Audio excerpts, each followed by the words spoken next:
We're going to be taking out the headlights next, and this is the outermost or lateralmost of the headlights on our front bumper right there. And so it's held in with 3 self-tapping screws. One's right there. And then there's those 2 connectors up here. One of them is pointing more forward than the other one, so that's more anterior, so I've labeled it anterior, and then the other one's a little bit back, so that's posterior.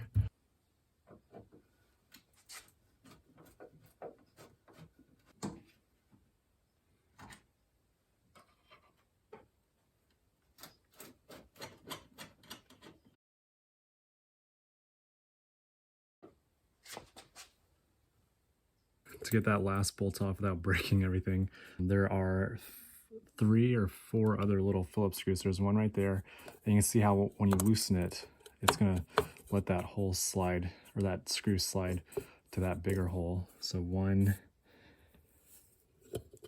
2, and then 3 is right there. In theory, I should be able to rotate this guy. I might need to loosen these up a little bit more, but that'll let me slip that off and then pull this the rest of the way off, and then we'll be able to remove that bigger Phillips screw to get this entire headlamp assembly out.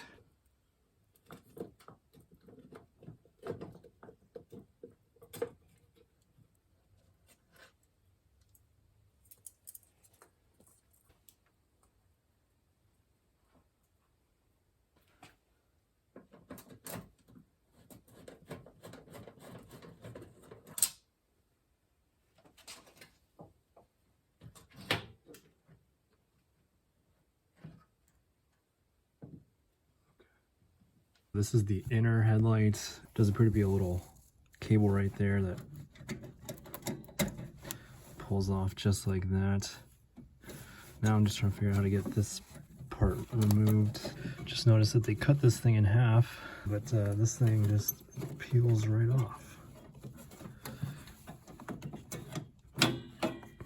And so there's the bulb. So on the inner headlight, there's 1, 2, 3 self-tapping screws. There's those smaller 1, 2, and 3 screws. And then once you loosen them, you can rotate this just like we did with the outer headlight.